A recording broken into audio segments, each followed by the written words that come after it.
Video पसंद आए तो चैनल को सब्सक्राइब और वीडियो को लाइक कर देना please. Hello guys, welcome back to another video. And आज की इस वीडियो में हम करने जा रहे हैं लाइफ प्रोसेस, जो कि आपकी क्लास 10th का बायो का पहला चैप्टर है। तो इस वीडियो में हम चैप्टर के जो है एक मेन पार्ट को कवर करेंगे, जो कि है ऑटोट्रॉफिक, यहाँ फोटोसिंथेसिस तक, एंड इसके सेप्रोफाइटिक एंड पैरासाइटिक। ये हम होलोजोइक जो है ये अगले लेक्चर में करेंगे, क्योंकि काफ़ी बड़ा टॉपिक है। तो या अपनी वीडियो को शुरू करते हैं। यहाँ पर लिखा हुआ है लाइफ प्रोसेस, ये चैप्टर का नाम है। एंड लाइफ प्रोसेस क्या है? तो all those process which are necessary to maintain life and complex equilibrium in an organism are called life process. ठीक है, यहाँ तक तो बहुत सारी प्रक्रियाएँ, बहुत सारी केमिकल रिएक्शंस भी बोल सकते हो, तो क्योंकि वही होती है ज़्यादातर। तो ठीक है, तो वो सारी जो प्रक्रियाएं हैं जो कि आपकी ज़िंदगी को या फिर किसी भी ऑर्गेनिज्म की ज़िंदगी को रखने के लिए ज़रूरी है। ये कॉम्प्लेक्स इक्विलिब्रियम क्या है? इसका मतलब है state of motion in a living organism, या फिर आप कह सकते हैं, इसे कह सकते हैं आप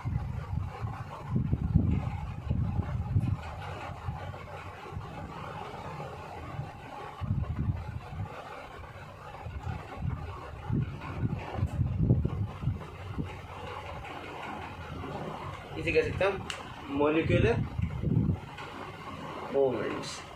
ठीक है, तो इसका मतलब क्या है? क्योंकि जब पहले साइंस जब इतनी डेवलप नहीं थी, तो लोग जो हैं ये कैसे पता लगाते थे कि ये जिंदा है ऑर्गेनिज्म या फिर ये मर चुका है? तो इसका वो पता लगाते थे विजुअल, जो देख सकते हैं ना, वो उसी से लगाते हैं। अगर वो सांस ले रहा है तो जिंदा है, अगर वो चल फिर रहा है तो वो जिंदा है। लेकिन फिर एक थ्योरी आई कि प्लांट तो कुछ भी नहीं कर रहे हैं, वो तो एक ही जगह पे खड़े हैं, तो वो कैसे जिंदा है? तो फिर देखे गए मॉलिक्यूलर मूवमेंट्स, जिनसे ये फोटोसिंथेसिस भी बाद में आया था कि प्लांट से ना। तो आगे बढ़ते हैं। तो अभी लाइफ प्रोसेस के कुछ टाइप्स होते हैं। टाइप्स कैसे? जैसे कि एक ही लाइफ प्रोसेस थोड़े ना करेंगे, तो कई सारे डिवाइडेड होती है। ये है 4 वो जो कि इस चैप्टर में पढ़नी है, और ये 4 वो हैं जो कंपल्सरी होती हैं लाइफ को मेंटेन करने के लिए। बाकी कुछ और भी होती हैं जिनके बारे में हम आगे पढ़ेंगे चैप्टर में, इस चैप्टर में नहीं, अगले से अगले चैप्टर में। तो अभी हम पढ़ेंगे न्यूट्रिशन। आप देख सकते हो यहाँ पे लिखे हैं 4: न्यूट्रिशन, रेस्पिरेशन, ट्रांसपिरेशन, एक्सक्रीशन। इन चारों का मैं बेसिक इंट्रो जो हूँ अभी दे देता हूँ। तो चारों का बेसिक इंट्रो। तो न्यूट्रिशन क्या है? तो न्यूट्रिशन के तो यहाँ पे लिख ही रखा है, it is the process by which an organism takes up food and utilises it to get energy. अगर मैं सबसे बेसिक में बोलूँगी कि हम चारों को बेसिक करें, तो न्यूट्रिशन खाना होता है, ठीक है। और रेस्पिरेशन सांस लेना नहीं होता है। कई लोग सोचते हैं कि रेस्पिरेशन जो है सांस लेना ही है, लेकिन रेस्पिरेशन सांस लेना नहीं होता है। हाँ, सांस लेना रेस्पिरेशन का एक पार्ट होता है। तो रेस्पिरेशन क्या है? Respiration is the formation of energy in the presence of oxygen, यानी कि ऑक्सीजन की प्रेजेंस में जब एनर्जी प्रोड्यूस होती है तो उसे हम कहते हैं रेस्पिरेशन। ट्रांसपिरेशन मतलब ट्रांसपोर्टेशन, समझ रहे हो? तो ट्रांसपोर्टेशन जैसा ही होता है ये। इसमें सेल्स जो होते हैं, ट्रांसपिरेशन सेल्स होते हैं, ठीक है, वो ट्रांसपोर्ट करते हैं चीज़ों को, ठीक है। रेस्पिरेशन में है इसका एक पार्ट, ठीक है। एंड एक्सक्रीशन, ये तुम्हें पता ही होगा। एक्सक्रीशन मतलब जो ये न्यूट्रिशन में जो डाइजेशन होती है और एनर्जी बनती है, और फिर ट्रांसपिरेशन जब होता है उसके बाद जो है वेस्ट होता है वो निकल जाता है अपनी बॉडी से। तो अभी हम करते हैं कंटिन्यू न्यूट्रिशन को। तो न्यूट्रिशन ये प्रोसेस है ऑर्गेनिज्म का जिसमें वो खाना लेता है। It is the process by which an organism takes up food, और उसे जो है यूटिलाइज करके एनर्जी बनाता है। अब यहाँ पे मैंने फूड के नीचे कार्बनिक कंपाउंड क्या लिखा हुआ है? तो जो फूड जो होते हैं सारे फूड कार्बनिक कंपाउंड ही होते हैं, ठीक है। तो अगर तुम्हें किसी के सामने मतलब कोई पूछ ले, तो अगर तुम ज़्यादा ही साइंटिफिक कहना चाहते हो तो यही कहो, फूड मत कहो, ठीक है, इसमें ज़्यादा अच्छा लगता है। तो आगे हाँ, फॉर ग्रोथ, यानी वो एनर्जी और खा क्यों रहा है? ताकि वो अपनी ग्रोथ कर सके, वो रिपेयर कर सके। चोट लगती है तो ब्राउन आ जाता है ना, इसके बारे में भी है चैप्टर में। जो बायो का last chapter heredity and evolution उसमें, ठीक। तो और मेंटेनेंस मतलब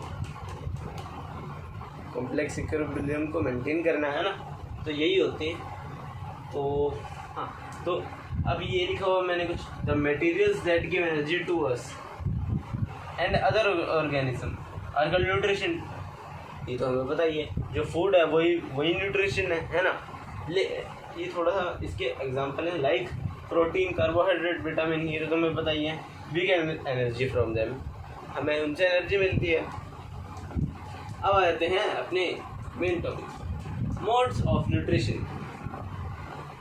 न्यूट्रिशन एक ही तरीके का नहीं होता है, बहुत डाइवर्स होते हैं। तो हम जो है ऑटोट्रॉफिक और हेटेरोट्रॉफिक होते हैं दो, तो उनकी बात करते हैं। तो हम जो है ऑटोट्रॉफिक में पढ़ेंगे फोटोसिंथेसिस और हेटेरोट्रॉफिक में पढ़ेंगे सैप्रोफाइटिक, पैरासाइटिक एंड होलोजिक। अब मैं एक बार जो हूँ बेसिक बता देता हूँ। तो ऑटोट्रॉफिक में क्या होता है कि ज़्यादातर पौधों में होता है एंड खुद बनाते हैं ऑर्गेनिज्म अपना फूड। एंड फोटोसिंथेसिस जो है प्लांट्स में होता है। हेटेरोट्रॉफिक जो है कई तरह के ऑर्गेनिजम्स में होता है, ठीक है। एंड होलोजिक जो है अभी बता रहा हूँ पहले, होलोजिक जो है ह्यूमन के लिए होता है। इसके बारे में हम अगले लेक्चर में पढ़ेंगे होलोजिक के बारे में। तो अभी चलते हैं अपना ऑटोट्रॉफिक के। तो ऑटोट्रॉफिक न्यूट्रिशन, तो ऑटोट्रॉफिक न्यूट्रिशन, ऑटो से आप जो है कुछ निकाल सकते हैं गाइस, एंड वो है it is a process in which an organism prepare its own food from simple organic substances. क्या समझे, ऑटो से आया ना, खुद से। ऑटो यानी ऑटोमेटिक मशीन, सुना होगा कभी, है ना, सुना तो हो गई। तो ये एक प्रोसेस है जिसमें कि ऑर्गेनिज्म जो है अपना खाना खुद बनाते हैं, कुछ नॉर्मल इनऑर्गेनिक सब्सटेंस से। इनऑर्गेनिक मतलब जैसे CO2, H2O, बहुत सारे होते हैं CO2 और H2O।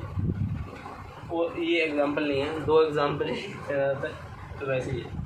तो और ऑर्गेनिज्म जो कि इसे करते हैं, organism which do this are called autotrophs, उन्हें ऑटोट्रॉफ्स बोलते हैं। तो इसका एग्जांपल क्या है, सारे ग्रीन प्लांट्स ले लो, सारे के सारे ग्रीन प्लांट्स, ठीक है। तो सारे के सारे ग्रीन प्लांट्स करते हैं किसको, ऑटोट्रॉफिक न्यूट्रिशन को।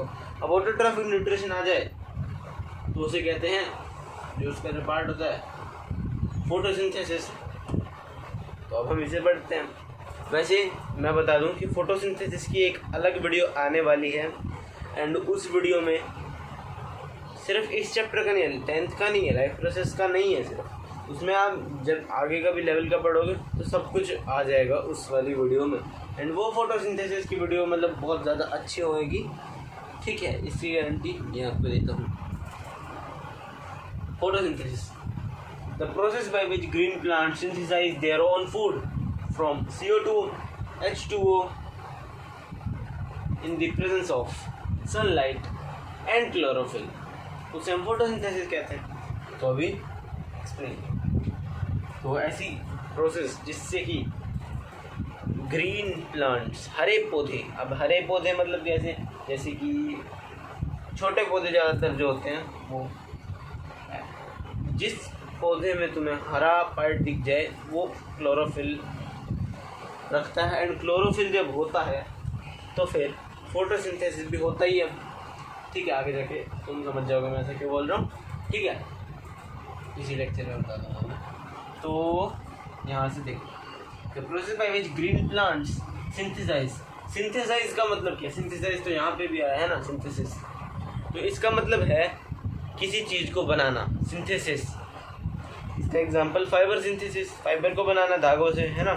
तो वैसा ही होता है, plant synthesise their own food from CO2 and H2O। CO2 और H2O मतलब CO2 तो है ही गैस, तुमने सुना ना, प्लांट्स हमें CO2 देते हैं, फिर ऑक्सीजन देते हैं, तो ये। और H2O पानी, हम भी पानी डालते हैं। एंड रूट से तो पानी तुमने सुना ही होगा, रूट से आता है, फैब्रिक रूट वगैरह वगैरह छोटी क्लास में आते हैं। तो या और किसकी प्रेजेंस में, सनलाइट और क्लोरोफिल। अब सनलाइट और क्लोरोफिल का क्या रोल है, इसका रोल हम भी आगे पढ़ेंगे लेक्चर में।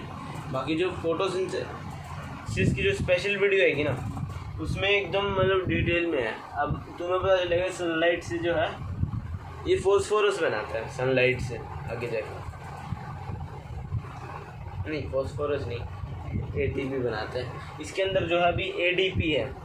एडीपी मतलब वैसे तुम्हें जानने की ज़रूरत नहीं है, तो ये पार्ट तुम स्किप कर सकते हो अभी। मतलब यूँ ही बता रहा हूँ कि एडीपी जो है वो प्लांट में होता है।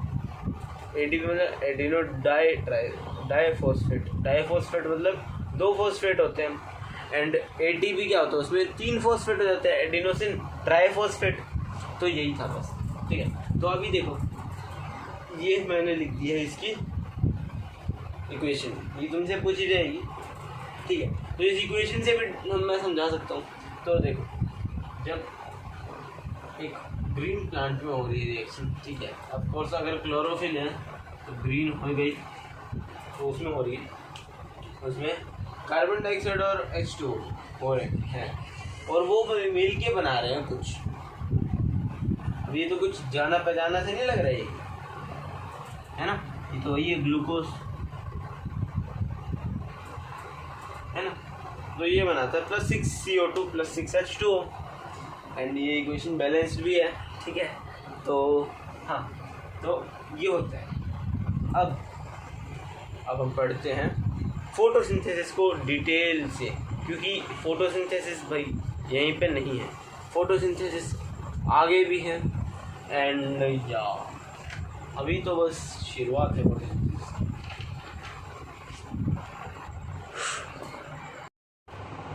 Raw materials required for photosynthesis. तो रॉ मटेरियल्स मतलब जो कि इनऑर्गेनिक बताया था ना वही है। तो CO2 H2O अदर तो CO2 क्यों, रीज़न भी है, ठीक है। तो CO2 it is taken up from stomata from the atmosphere and from water in aquatic plants. ये कहाँ से लिए जाते हैं, ठीक है। तो यहाँ से लिए जाते हैं, स्टोमेटा होता है। स्टोमेटा के बारे में हम इसी लेक्चर में आगे जानेंगे, ठीक है, डिटेल में, ठीक है। तो स्टोमेटा से लिए जाते हैं एटमॉस्फेयर में एंड वो होता है लैंड प्लांट्स के साथ। जो एक्वाटिक प्लांट होते हैं वो ले लेते हैं वाटर में से, वाटर के अंदर CO2 जो है डिज़ोल्व हुई होती है, तो उससे ले लेते हैं। एंड H2O वाटर यानी कि, तो it is taken up by roots through the process of osmosis. तो रूट से लिया जाता है, ज़मीन के अंदर होती है उससे लिया जाता है। एंड ओस्मोसिस तो तुम्हें याद होगा ना, पिछली क्लास में पढ़ा है। तो ओस्मोसिस क्या होता है, तो it is the spontaneous movement of water from high concentration to low concentration और low concentration to high concentration and vice versa. And या और इसे जो है ट्रांसपोर्ट किया जाता है। ट्रांसपोर्ट मतलब इसे एक जगह से दूसरी जगह पहुँचाया जाता है, लीव्स तक इसे ट्रांसपोर्ट किया जाता है लीव्स में। अभी ये लिखा हुआ है बाय काइलम वेसल्स, ठीक है, काइलम वेसल्स के द्वारा किया जाता है। एंड अदर में आ जाते हैं नाइट्रोजन आयरन और मैग्नीशियम आयरन, ठीक है। तो ये भी लिए जाते हैं, फोटोसिंथेसिस के लिए ज़रूरी होते हैं एंड ज़मीन से लेते हैं।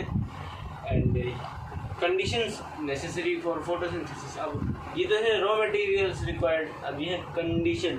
याद है ना वो रिएक्शन, उसमें ऊपर एरो थी, उसके अंदर ऊपर और नीचे क्लोरोफिल और सनलाइट लिखा होता है, वही है। तो sunlight it affects the rate of photosynthesis by varying its intensity quality. इसका एग्जांपल अगर तुम देखो तो जो तुम्हारा क्लास इसी क्लास का जो वो है आई वाला chapter, human I and the colourful world, उसमें भाई इसका एक एग्जांपल ले सकते हो कि रेड और ऑरेंज लाइट में तो काफ़ी ज़्यादा अच्छा होगा, लेकिन जब ऐसी लाइट होगी जो कि थोड़ी सी डेंस नहीं होगी, मेरे गले को क्या होगा, मेरा गला डेंस होगा, हाँ, तो उसमें नहीं आती है। डेंस वाली में तो आ जाती है लेकिन रेयर में नहीं आती है, ठीक है। और क्वालिटी भी तो मेंटेन ही होती है, क्वांटिटी भी होती है, जितनी ज़्यादा लाइट उतनी ज़्यादा अच्छे से photosynthesis. Chlorophyll green colour pigment, ये तो हमें पता ही है, पिछली क्लास में पढ़ा है। It is responsible for trapping solar energy from sun. हम आगे पढ़ते हैं। अभी आगे जो अगला टॉपिक है ना इसी लेक्चर में करेंगे, तो इसको डिटेल में बताते हैं। तो ये रिस्पॉन्सिबल है trapping solar energy from sun. तो सोलर एनर्जी को जो है ये ट्रैप करता है सन से। एंड डिटेल वाली वीडियो में भी ये बताया गया है, काफ़ी ज़्यादा अच्छे से ये समझाया गया है। अभी कुछ एक्स्ट्रा पॉइंट है। The cell organism that contain it is called chloroplast. ये थोड़ी सी डिजाइन राइटिंग होगी, तो उसे क्लोरोप्लास्ट कहते हैं, जिसको लिया जाता है। एंड ये ज़्यादातर होते हैं लीव्स में। एंड अब आपको पता चल रहा होगा, है ना। वैसे बता दूँ कि जो फोटोसिंथेसिस है वो इसी के अंदर होता है। किसके अंदर? क्लोरोप्लास्ट के अंदर। क्लोरोप्लास्ट के अंदर क्या होता है? क्लोरोफिल, है ना। क्लोरोफिल होता है। क्लोरोफिल कैसा होता है? ग्रीन कलर का पिगमेंट होता है। तो क्लोरोप्लास्ट के अंदर वो भरा हुआ, तो क्लोरोप्लास्ट भी तो ग्रीन दिखेगा, तभी तो लीव्स ग्रीन दिखती हैं। एंड इसका मतलब फूड जिंदा है, फूड खाना बना रहा है। ये मैंने प्रूफ बता दिया। And leaves are a great site for photosynthesis. ये तो मैंने आपको बता ही दिया। क्यों? क्योंकि एक तो लीव्स ऊपर ऊपर होती है ना, ऊपर वाले पार्ट पे, नीचे तो तुमने कभी देखी नहीं होगी लीव्स, ठीक है। एंड जो उनके अंदर जो होता है वो सॉफ्ट होती है, तो उससे फोटोसिंथेसिस ज़्यादा अच्छे से होती है। तो आगे बढ़ते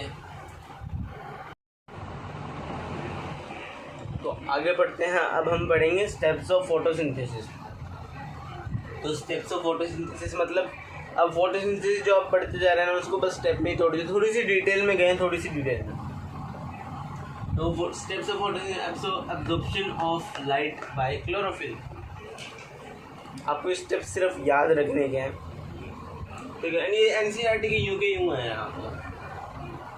तो absorption of light by chlorophyll, हमने अभी पढ़ा था कि क्लोरोप्लास्ट जो है लाइट को ट्रैप करता है, तो उसको जो लाइट को ट्रैप करता है ना और एब्जॉर्ब कर लेता है, वो क्लोरोफिल है, ठीक है। And conversion of light energy to chemical energy. आपको इस रिएक्शन में याद है ना, नीचे क्या लिखा हुआ था? Sunlight and chlorophyll. तो उससे जो है कुछ केमिकल तो बनता ही है, देखा था। And splitting of water molecules into H and O, hydrogen and oxygen. And हाँ, और ये जो टूटते हैं ये मॉलिक्यूल्स, जो वाटर होता है H2O, वो टूट जाता है H और O में, H2 और O2 में, अगर हम बैलेंस देखें तो। एंड ऑल्सो ये जो स्टेप 2 है, इसे मैं नॉलेज के लिए बता रहा हूँ बस, ये वैसे एनसीईआरटी में नहीं है। It is also known as light reaction. And step 3, reduction of CO2 to carbohydrate. And carbohydrate मतलब एनर्जी, एंड एनर्जी मतलब ग्लूकोज, एंड ग्लूकोज मतलब photosynthesis complete. It is not really complete. अब हम पढ़ेंगे इंटरनल स्ट्रक्चर ऑफ लीफ, क्योंकि leaf में ही photosynthesis होती है। Leaf is best site for photosynthesis. तो इसके पार्ट्स पढ़ेंगे। एपिडर्मिस, तो ये सबसे आउटर लेयर होती है, यानी यही पढ़नी है तुम्हें, ठीक है। तो अब इसके भी 2 पार्ट होते हैं, upper epidermis and lower epidermis. तो दोनों को पढ़ते हैं डिटेल। तो upper epidermis, it is a single layer of transparent cell with no chloroplast. It is, तो एक लाइन करते हैं। तो ये एक लेयर होती है, सिंगल लेयर, जो कि ट्रांसपेरेंट सेल्स जो होते हैं, इसमें कोई क्लोरोप्लास्ट नहीं है। अगर क्लोरोप्लास्ट होगा तो ये ग्रीन हो जाएगी, है ना। It is covered by a waxy cuticle which protects internal leaf by preventing excessive loss of water through transpiration. ये वैक्सी क्यूटाइल होते हैं, उनसे जो प्रोटेक्टेड होता है। अभी हम पढ़ेंगे, ठीक है, अगले उसमें हम यही पढ़ेंगे, इसी लेक्चर में, मतलब अगले टॉपिक में यही पढ़ेंगे। Internal leaf by preventing excessive loss of water through transpiration. Transpiration में ओस्मोसिस लगती है तो वो निकल जाता है। अभी इसको भी हम आगे पढ़ेंगे डिटेल में, अगला जो टॉपिक है उसमें। Lower epidermis, it contains stomata and helps in gaseous exchange and allows sunlight to pass in leaves. तो इसके अंदर जो स्टोमेटा होता है, स्टोमेटा तो तुम्हें पता होगा, है ना, कितने क्लास का ही है। तो यही होता है उसमें, एंड एक्सचेंज होता है उससे सनलाइट का, और आई मीन गैसेस का एक्सचेंज होता है, और सनलाइट जो है उसकी वजह से पास होती है। एंड पास होने के बाद ना एक चीज़ बनती है, ATP बन जाता है। कैसे? ADP तो पहले ही प्रेजेंट होता है, ठीक है। एंड फिर जब वो लाइट आती है तो उससे एक और फॉस्फेट आ जाता है। तो जब वो दो होते हैं डाई और जब उसमें एक और तो ट्राई बन जाता है एंड ट्राई फॉस्फेट बन जाता है ATP। ठीक है, अब बढ़ते हैं आगे। तो अब पढ़ते हैं स्टोमेटा एंड गार्ड सेल के बारे में एकदम डिटेल में। तो plants obtain CO2 through tiny pores called stomata. अब ये तो हमें पिछली बार में पता चला है कि CO2 लेते हैं और गैसेस भी लेते हैं, ठीक है, लेकिन CO2 मेन है। तो they are small tiny pores which are present in soft parts of plants. उस छोटे छोटे पोर्स होते हैं, कम्प्लेक्स होते हैं बहुत ही, ठीक है, वो प्रेजेंट होते हैं सॉफ्ट पार्ट्स ऑफ प्लांट्स। जैसे कि एग्जांपल तो लीफ ही ले रहे हैं, सबसे अच्छा एग्जांपल है लीफ। एंड आगे तो each stomata has a stomatal opening and 2 guard cell. क्या है, एक डायग्राम से समझेंगे आगे, पहले गार्ड सेल पढ़ लेते हैं। तो guard cell, these are bean shaped cells that frame the stomatal opening. Bean shape में जो कि फ्रेम करते हैं। फ्रेम मतलब देखा है ना, कोई फोटो होती है, जैसे कि ये कोई फोटो है,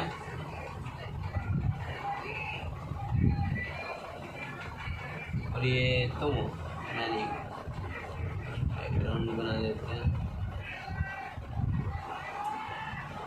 ठीक है। तो ये है, अभी तुम इस फोटो को ऐसे रखोगे तो ये फट भी सकती है, तो हम इसे फ्रेम कर देते हैं इसकी प्रोटेक्शन के लिए, है ना, ये फोटो तो बहुत कमज़ोर है। ऐसा ही सेम होता है अपने स्टोमेटा के साथ। तो आगे बढ़ते हैं, पहले इसमें hence they control rate of diffusion in and out of leaf। इसका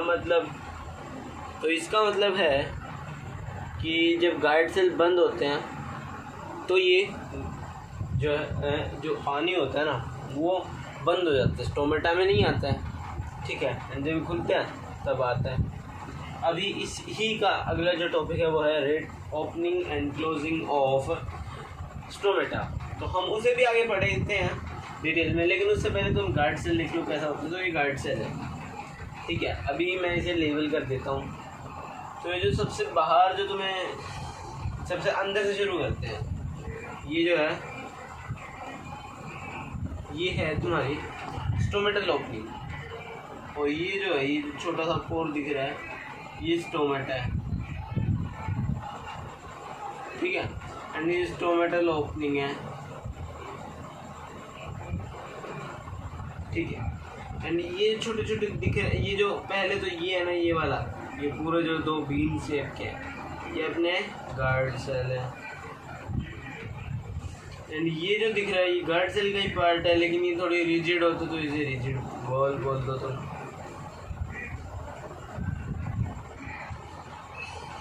ठीक है। और कुछ, हाँ, जो टाइनी टाइनी से पोर दिख रहे हैं ना, ये तुम कहते हो subsidiary cells. And subsidiary cells का ये क्या काम होता है?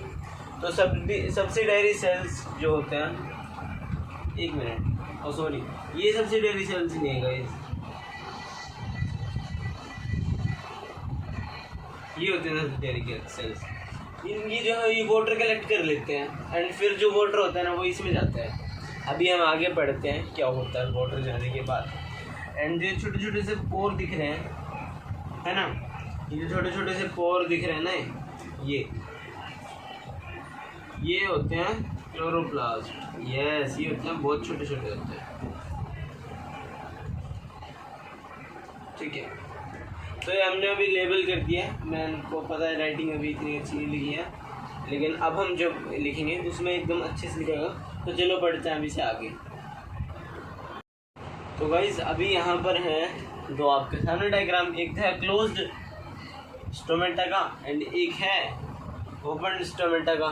तो हम जो है अभी closing and opening of stomata सीखेंगे। मैं कुछ लिखूँगा नहीं क्योंकि भाई थ्योरी बहुत ज़्यादा हो जाएगी। तो जो नोट्स है ना डिस्क्रिप्शन में, उनके लिंक से तुम जो है देख सकते हो, उनमें ये लिखे हुए हैं। And with the help of a flow chart समझाए तो काफ़ी ज़्यादा अच्छे से समझ में आ जाएगा। तो अभी शुरू करते हैं। तो हम शुरू करेंगे पहले तो क्लोज्ड वाली से, क्योंकि पहले तो मतलब वैसे तो किसी से भी शुरू कर सकते हो। ये जो स्टोरी है ये लूप ही है, एक लूप जो होएगा वो वापस हो जाएगा, तो ऐसे ही होता है, ठीक है। तो अभी चलो शुरू करते हैं क्लोज से। तो क्या होता है कि जो सब्सिडरी सेल है, यानी कि ये फूल्स हैं, यहाँ से करते हैं, ये जो फूल्स हैं तो इनमें क्या होता है, इनमें वाटर होता है। एंड जो गार्ड सेल है, गार्ड सेल ये इन शेप, इसके अंदर जो डॉट है ना, ये क्लोरोप्लास्ट है। इनके अंदर जो होता है वो होता है क्लोरोप्लास्ट। तो क्या होता है कि क्लोरोप्लास्ट जो है वो ग्लूकोज बनाता है, ठीक है। एंड जो H2 मॉलिक्यूल है ना, वो उसके अंदर होता है सब्सिडरी सेल के अंदर। एंड अब वो H2 मॉलिक्यूल आगे बढ़ता है एंड वो चला जाता है इसके अंदर, ठीक है। इसके अंदर चला जाता है तो किस कारण जाता है इसके अंदर, इसके अंदर जाता है बिकॉज ऑफ ऑस्मोसिस। क्योंकि देखो यहाँ पर तो ज़्यादा हो गया वाटर एंड यहाँ पर कम है, तो ये हाई टू लो जाएगा ना, तो ऐसा ही होता है कि हाई टू लो चला जाता है। एंड फिर क्या होता है, हाई टू लो के कारण यहाँ पे जो है स्टोमेटा की गार्ड सेल जो है वो भूल जाते हैं एंड फूलने से ये टर्जिट हो जाते हैं, ऐसे फैल जाते हैं। तो फिर वो स्टोमेटा ओपन हो जाते हैं, ठीक है। एंड ट्रांसपीरेशन भी ओकर होती है, ठीक है। अब ट्रांसपीरेशन के कारण वाटर जो है सब्सिडरी सेल से इसके अंदर आ जाता है, इसके अंदर गार्ड सेल के अंदर है। और जो वाटर जो है सब्सिडरी सेल में, तो वाटर जो है इन सेल में गायब हो चुका है, इन सेल में बिल्कुल नहीं गायब है ना वाटर। तो अब ये क्या होगा, अब ऑस्मोसिस के कारण ही ये प्रोसेस हो जाएगी रिपीट, नवी गार्ड सेल में इसमें चला जाएगा एंड फिर ये श्रिंक होकर दोबारा बंद हो जाएगा, ठीक है। एंड ये जो हाई टू लोअर कंसंट्रेशन होता है और फिर ये फ्लैट बन जाता है। ये बता देता हूँ, ये भी बंद हो जाता है तो ये फ्लैट बन जाता है और गार्ड सेल बंद हो जाता है, गार्ड सेल जो चिपक जाते हैं और फिर स्टोमेटा क्लोज हो जाता है। अभी मैंने ट्रांसपीरेशन बोला है, तो ट्रांसपीरेशन को एक्सप्लेन कर देते हैं। छोटा सा टॉपिक है ट्रांसपीरेशन। तो it is the removal of excess water in water vapour form from plant through stomata. थोड़ी राइटिंग गंदी है। तो क्या है ये remove, it is the process in which water is removed from plant in the form of water vapour through stomata. समझ में आया? हिंदी में ट्रांसलेट कर देते हैं। तो ये पानी को जो है इस प्रोसेस में निकलवाया जाता है स्टोमेटा के थ्रू, इसमें प्लांट में, और किस फॉर्म में, वाटर वेपर फॉर्म में, ठीक है। तो आगे बढ़ते हैं ट्रांसलेशन से।